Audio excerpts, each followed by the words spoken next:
We're getting new insight today into the mysterious fatal shooting of a judge by his buddy, the sheriff. Hello, Immortal News family, and welcome back to our channel. In the last 24 hours, we have received the somber news of the passing of extraordinary talents, and today's episode is dedicated to honoring their memory. Before we start, we kindly ask for your support. If this video or the legacies of these remarkable individuals have touched your life, please consider giving this video a thumbs up as a sign of respect and remembrance. Thank you. Number 7. Libby Titus was a multifaceted artist known for her soulful songwriting, distinct musical talent, and influence within the American music scene. Born in Woodstock, New York in 1947, Titus briefly attended Bard College before turning to music, releasing her first self-titled album in 1968. Early in her career, she collaborated with legends such as Paul Simon, Robbie Robertson, and Carly Simon, demonstrating her ability to thrive alongside prominent voices. Her best-known work, Love Has No Pride, co-written with Eric Kaz, became a beloved standard, covered by artists like Bonnie Raitt and Linda Ronstadt. Titus's life was a rich tapestry of creativity and relationships. During the late 1960s and 70s, she was in a partnership with Levon Helm of the band, with whom she had a daughter, singer-songwriter Amy Helm. Titus later married Donald Fagen of Steely Dan in 1993, contributing to the resurgence of his live performances by co-founding the New York Rock and Soul Review. Her ability to curate intimate musical events drew celebrated artists and set the stage for Steely Dan's reunion. Beyond music, Titus made notable appearances in films, including Awakenings and Heartburn, and collaborated with Dr. John on projects blending performance and film. While her own recordings were few, she left an indelible mark as a muse and collaborator, inspiring tributes like Carly Simon's song Libby and Dr. John's piano composition Pretty Libby. Libby Titus passed away at the age of 77, surrounded by family. Her life reflected a rare blend of artistry, love, and resilience, influencing generations of musicians and creatives. Her legacy continues through the music of her daughter and the enduring impact of her collaborations. Tributes to Libby Titus.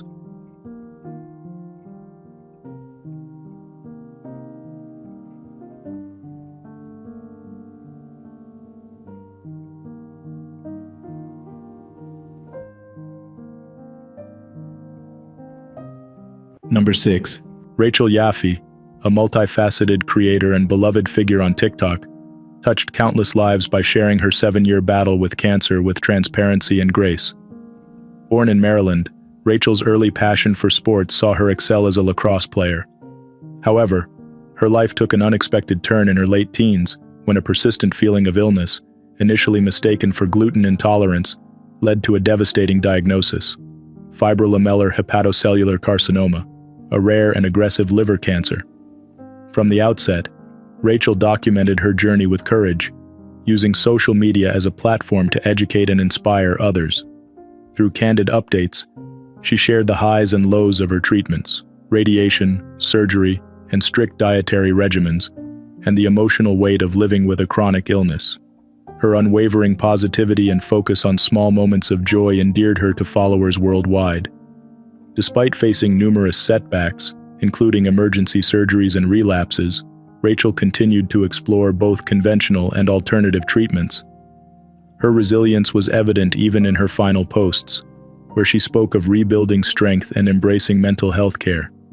She relocated to New York in 2023, savoring time with loved ones despite the challenges ahead. Rachel's legacy is not only defined by her personal courage but also by her advocacy. Her message, encouraging people to trust their bodies and seek medical help when something feels wrong, remains pinned to her TikTok profile as a testament to her mission. Rachel passed away at the age of 27, surrounded by family. She leaves behind her parents, Linda and Wayne Yaffe, siblings Jordan and Jessica, and her cherished dog, Layla. Her story serves as an enduring reminder of the importance of hope, community, and self-advocacy. Tributes to Rachel Yaffe.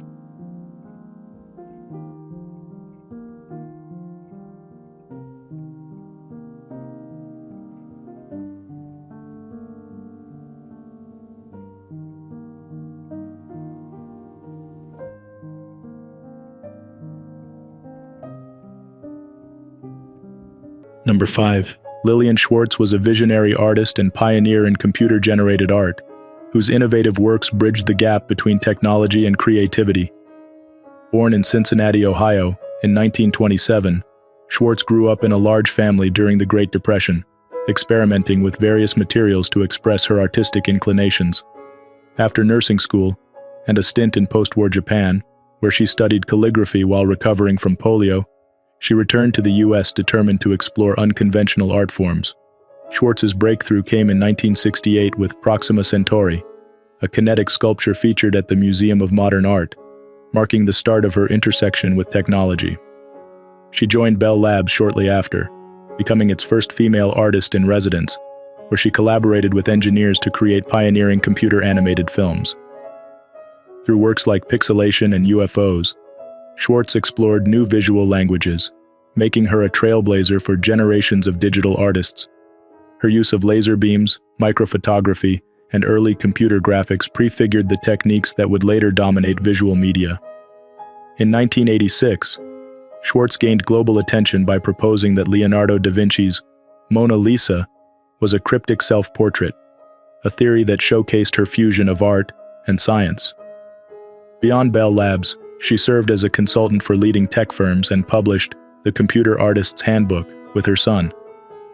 Her work was exhibited at prestigious venues, including the Venice Biennale, Centre Pompidou, and MoMA, earning her numerous awards and recognition, including an Emmy. Schwartz passed away at the age of 97, leaving a lasting legacy that continues to inspire artists to explore the boundaries between art and technology. Her life's work reflects a fearless pursuit of innovation, demonstrating that art can evolve with the tools of its time. Tributes to Lillian Schwartz.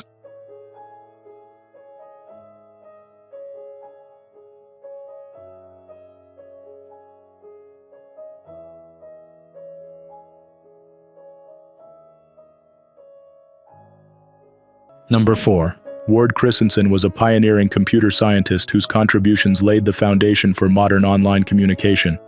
Born in Chicago, Illinois, Christensen discovered his passion for computing early on, channeling his curiosity into innovative projects. He gained recognition for co-founding the first-ever computer bulletin board system, the CBBS, alongside Randy Suess in 1978. Their work, conceived during a blizzard, provided a platform for digital communication, transforming how people shared information in a pre-internet world. Christensen's technical ingenuity extended far beyond the BBS.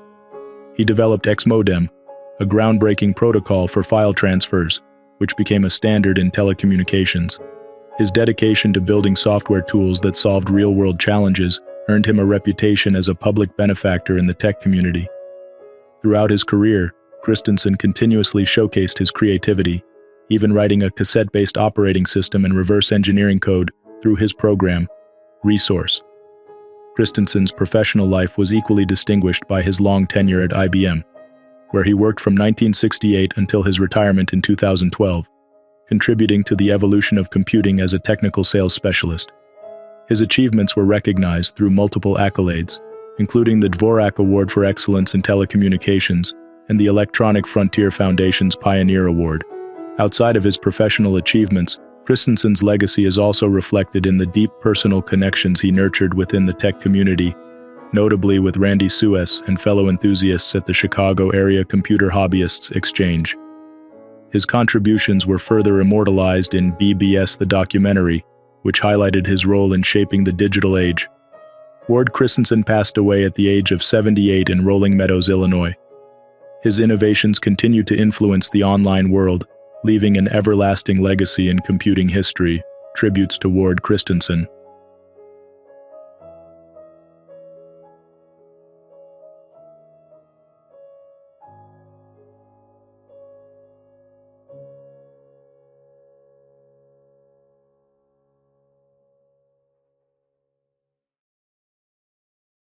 Number 3. Donald J. Hall was a multifaceted business leader and philanthropist whose vision profoundly shaped both the Hallmark brand and Kansas City's development. Born in Kansas City, Missouri in 1928, Hall was the son of Hallmark founder J.C. Hall. His early experiences working within the family business instilled a passion for creativity and connection, which later defined his leadership. Hall became president and CEO of Hallmark in 1966, ushering in 2 decades of unprecedented growth. Under his leadership, the company expanded its product lines and elevated greeting cards to a celebrated art form, securing Hallmark's status as a household name. In addition to expanding the brand's creative reach, Hall's entrepreneurial vision drove the creation of Crown Center, a vibrant urban complex that revitalized downtown Kansas City in the late 1960s. Crown Center remains a cultural hub, embodying Hall's belief in blending business innovation with community enrichment. Hall was also deeply committed to philanthropy, serving as chair of the Hall Family Foundation, which championed causes ranging from education to public health. His contributions extended to countless charities in the Kansas City area, reflecting his belief that corporate success must be paired with civic responsibility. Hall's legacy in philanthropy mirrors the values of connection and care that Hallmark embodies through its products. Beyond his public achievements, Hall cherished his family life. His son, Donald Hall Jr., described him as a leader who lived his values daily and inspired others to do the same. In 2016, Hall became chairman emeritus of Hallmark, remaining actively involved with the company until his passing. Donald J. Hall passed away at the age of 96, surrounded by family at his home in Kansas City. His enduring impact on both business and community will continue to inspire future generations. Tributes to Donald J. Hall.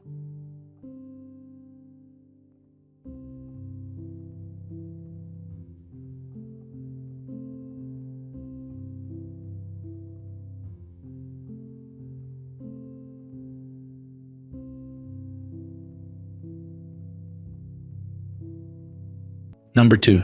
George Negus, an iconic Australian journalist, captivated audiences for decades with his fearless reporting and authentic style. Born in Brisbane, Queensland, Negus initially trained as a teacher, working at Indooroopilly State High School before pivoting to journalism at the age of 28.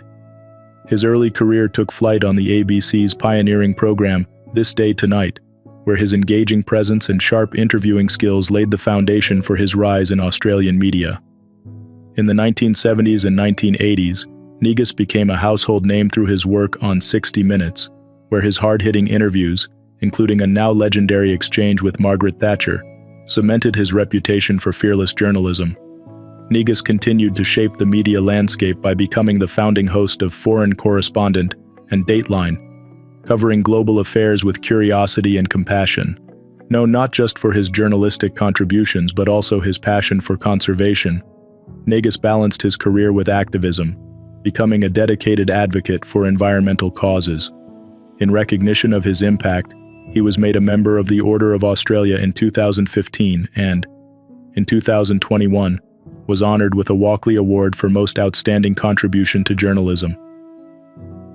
Throughout his life, Negus remained grounded by his family, sharing a deep bond with his partner, Kirsty Cockburn, and their sons Serge and Ned.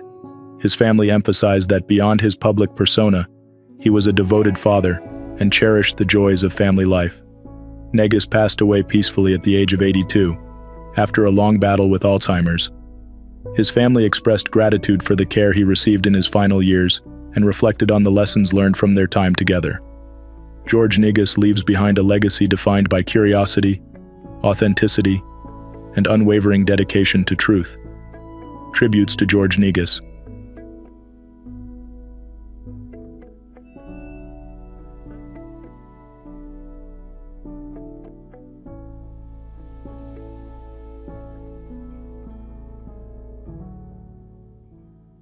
What's trending on the internet? News 1. A viral TikTok video has sparked conversation after passenger Ellie Brelis claimed she was removed from a Delta Airlines flight for disclosing her shellfish allergy. Brelis, visibly emotional in the video, explained she notified the flight crew about her condition but was later escorted off the plane on her way from Los Angeles to Boston. Brelis shared that she had a mild allergic reaction on board and tried to advocate for her safety but felt dismissed by a flight attendant. "I did everything I could, upgraded my seat, followed protocol, and still ended up off the plane," she said. Delta Airlines has not yet commented on the incident. Some viewers expressed sympathy, with one writing, "I'm sorry you're going through this. It sounds like they acted out of fear of an emergency mid-flight." Others suggested passengers with severe allergies notify the airline in advance. Rellis confirmed that she was rebooked on a later red-eye flight but was told the airline could not guarantee an allergen-free environment. "It's frustrating, but I just want to get home safely," she said, adding she would consult her doctor before boarding. The incident highlights the challenges airlines face accommodating food allergies while maintaining safety protocols. News 2. Erica Diarte Carr, a 30-year-old mother of two, passed away on October 12th, just 2 weeks after raising over $1 million for her children's future through a GoFundMe campaign. Diarte Carr, who was battling terminal small cell lung carcinoma and Cushing's syndrome, set out to cover her funeral expenses and create a trust fund for her children, Jeremiah, 7, and Aliyah, 5. Her cousin Angelique Rivera shared the news in an emotional Facebook post. "She fought a long and hard battle and held on as long as she could for her babies," Rivera wrote. "Erica was so thankful for all of your love, support, and prayers." Initially setting a modest goal of $5,000, Diarte Carr's campaign resonated deeply, garnering donations from more than 38,000 people and reaching nearly $1.2 million. Rivera revealed that the family finalized her funeral services on October 1st, and the funds raised will now be placed into a trust for her children. Though Diarte Carr hoped to be baptized with her children on October 13th, she passed away the day before. However, her son Jeremiah was still baptized, fulfilling a wish she held dearly. Her story is one of courage, resilience, and love, leaving behind a legacy that ensures her children's future. News 3. A tragic accident in Lawrence Township, New Jersey, claimed the life of a 12-year-old boy on Monday after a tree fell on him while he was playing in his backyard. According to police, gusty winds caused the tree to fall unexpectedly as the boy played with a friend. Officers responded to the scene around noon and managed to free the child from under the fallen tree, immediately starting CPR. He was rushed to a nearby hospital, where he was sadly pronounced dead. The investigation into the incident remains ongoing. The local school district announced it will provide counselors and support to students and staff throughout the week. In addition, therapy dogs and members of the Mercer County Traumatic Loss Coalition will be available to offer assistance, the district's statement read. While the boy's name has not been released, reports indicate he was a 7th grade student at Lawrence Middle School. "We are heartbroken by this loss and will do everything we can to support our school community during this time," the district said. Lawrence Township, located 5 miles from Trenton, continues to rally around the family and friends of the young boy, offering care and support through this difficult moment. News 4. A tragic accident at a Halloween event in Hamilton County, Tennessee, claimed the life of a child on Friday, October 11th. The Hamilton County Sheriff's Office, HCSO, reported that the child was struck by a tractor at the Haunted Hilltop, a popular seasonal event. According to officials, the child had been with a group of friends, playing near the hayride route and attempting to scare riders from behind bushes. While trying to jump onto the moving trailer, the child slipped and fell beneath the wheels. Despite immediate response from deputies and event staff, the child was pronounced dead at the scene. In a statement, the HCSO expressed condolences. "Our thoughts and sympathy are with the family of the deceased and those who witnessed this tragic event. We ask the community to keep them in their prayers." An investigation, in collaboration with the Hamilton County Medical Examiner's Office, is ongoing. The Haunted Hilltop also paid tribute, announcing it would remain closed on Saturday, October 12th. "Our hearts and prayers go out to the family. Please keep us all in your prayers," the venue shared on Facebook. This tragedy has prompted an outpouring of community support as residents rally around the grieving family. News 5. Former MTV VJ Ananda Lewis has revealed that her breast cancer has progressed to stage 4, sharing her journey during a heartfelt discussion with CNN's Stephanie Elam and Sarah Sidner. Lewis, 51, was initially diagnosed with stage 3 breast cancer in 2020, but opted against a double mastectomy, choosing instead to focus on homeopathic remedies alongside traditional treatment. "My body is brilliantly made," Lewis explained, reflecting on her decision to keep her tumor. "I believed I could work it out naturally, but looking back I think, maybe I should have followed my doctor's advice." Despite showing improvement for a time, Lewis learned last year that the cancer had spread to her lymph system. The former talk show host shared how the setback forced her to confront mortality. "I was lying in bed for 8 weeks thinking, I know death will come, but not now. Just give me more time and I promise I'll make it fun when it happens," she said, adding that her quality of life has been her guiding priority throughout treatment. Lewis's story serves as an emotional reminder for others. If this conversation encourages one woman to get her mammogram, that's success, Elam said, emphasizing the importance of early detection. News 6. Bruce Springsteen has shared an encouraging update on his wife Patty Cialfa's health as she continues to navigate her battle with multiple myeloma. In a preview of the upcoming ABC News special Bruce Springsteen Backstage and Backstreets, the 75-year-old rock legend expressed gratitude for catching her diagnosis early, which he said has made a significant difference. "She's doing good," Springsteen shared. "It's a tough disease, and it's very fatiguing, but we've been able to manage it." Cialfa, 71, revealed last month that she was diagnosed with the rare blood cancer 6 years ago, but had kept it private until now. Springsteen explained that her absence from recent tours had sparked questions from fans, prompting the couple to finally open up about her health in the documentary Road Diary. Despite the challenges, Cialfa has returned to the stage for select performances with the E Street Band, savoring the joy of music while carefully managing her condition. "This is my new normal," Cialfa said in the film. "I perform when I can, and I'm okay with that." The couple continues to embrace life together, celebrating each moment with optimism and resilience. News 7. Emma Slater, 35, is on the mend after injuring her ankle during rehearsals for Dancing with the Stars. Slater shared the news on October 15th via Instagram, explaining that the injury occurred during a lift trick on camera blocking day for week 5. "My foot hit the floor and just rolled over," she said, showing her ankle wrapped and elevated on a pillow. Despite the unexpected setback, Slater kept a positive outlook, posting a photo from her hospital bed with a thumbs up. "Today threw me a curveball, but I got looked after by some special people. I'm okay and will be back soon," she assured her followers. Fellow DWTS pro Britt Stewart visited Slater at the hospital, and the two snapped a selfie. "Thanks for these number memories," Slater joked. In a lighthearted post, she mentioned joining her dance partner Reginald Vell Johnson on the couch for a bit, now that they've been eliminated from the competition. Vell Johnson, known for his role in Die Hard 9, responded to her post with humor and encouragement.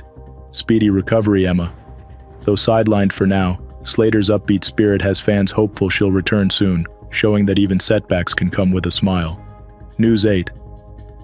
Authorities are investigating a tragic and puzzling incident in Kentucky involving the fatal shooting of Judge Kevin Mullins by Sheriff Sean Steins. New details reveal that just before the shooting, Steins allegedly attempted to call his 17-year-old daughter using the judge's phone. According to law enforcement, the incident unfolded under unusual circumstances. After firing the fatal shot, Steins told police that he believed his wife and daughter were in danger. "They're trying to kidnap my wife and kid," the sheriff reportedly said at the scene. Steins is being represented by defense attorneys Jeremy and Carrie Bartley, who insist that their client is not guilty of murder. Speaking with Inside Edition, the legal team emphasized that there is more to the story, suggesting the sheriff's actions may have been influenced by fear for his family's safety. The investigation remains ongoing, with authorities working to piece together what led to the confrontation between the two officials. The case has drawn national attention as investigators continue to gather facts to uncover the truth. Both families involved have requested privacy as they navigate the aftermath of the incident. For now, the community awaits further updates as law enforcement sorts through the complex details. News 9. Former Ozzy Osbourne guitarist Jake E. Lee is recovering after being shot multiple times in Las Vegas early Tuesday morning. Despite the alarming incident, Lee is fully conscious and expected to make a complete recovery, according to his representative. He is currently being treated in an intensive care unit at a local hospital. The shooting, which occurred while Lee was out walking his dog, is believed by Las Vegas authorities to be random. Police are continuing to investigate the incident. Lee's representative requested privacy for the musician and his family during this time, adding that no further comments would be provided at the moment. Known for his work with Osbourne in the 1980s, Lee made a name for himself as the guitarist behind iconic albums like Bark at the Moon and The Ultimate Sin. After leaving Osbourne's band, Lee formed Badlands and later founded Red Dragon Cartel in 2013, continuing to release music despite recent hand injuries that limited his performances. Fans across the world are wishing Lee a speedy recovery, hopeful that he will soon return to doing what he loves most, making music. His story is a testament to resilience, both on and off the stage.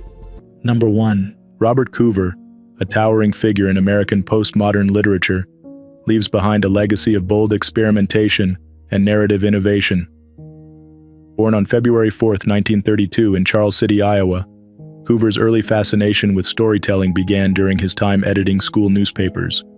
He later earned a degree in Slavic Studies from Indiana University in 1953 and served as a lieutenant in the U.S. Navy, experiences that broadened his global outlook and intellectual curiosity. Coover's literary breakthrough came with The Origins of the Brunists, 1966, a novel about the rise of a cult following a mining disaster, which earned him the PEN/Faulkner Award. However, it was his 1969 collection Prick Songs and Descants that solidified his reputation as a postmodern pioneer, particularly with The Babysitter, a story that subverted conventional storytelling with fragmented, overlapping narratives. His most controversial work, The Public Burning, 1977, reimagined the execution of Julius and Ethel Rosenberg in a surreal blend of history and satire, featuring Richard Nixon as a central figure. Throughout his career, Coover's works, including the Universal Baseball Association Inc. J. Henry Waugh, Prop, logically reflected his fascination with the interplay of reality and fiction, blending humor, politics, and cultural critique. Coover also made significant contributions to education, teaching at Brown University for over 30 years and mentoring writers like Jeffrey Eugenides and Jim Shepard. He was a visionary in the digital arts, co-founding the Electronic Literature Organization and pioneering cave writing, an immersive narrative experience in virtual space. Coover passed away at the age of 92, leaving behind his wife, Maria del Pilar Sanz, and their 3 children. His profound impact on literature will continue to inspire generations of writers to challenge boundaries and explore new narrative possibilities. Tributes to Robert Coover.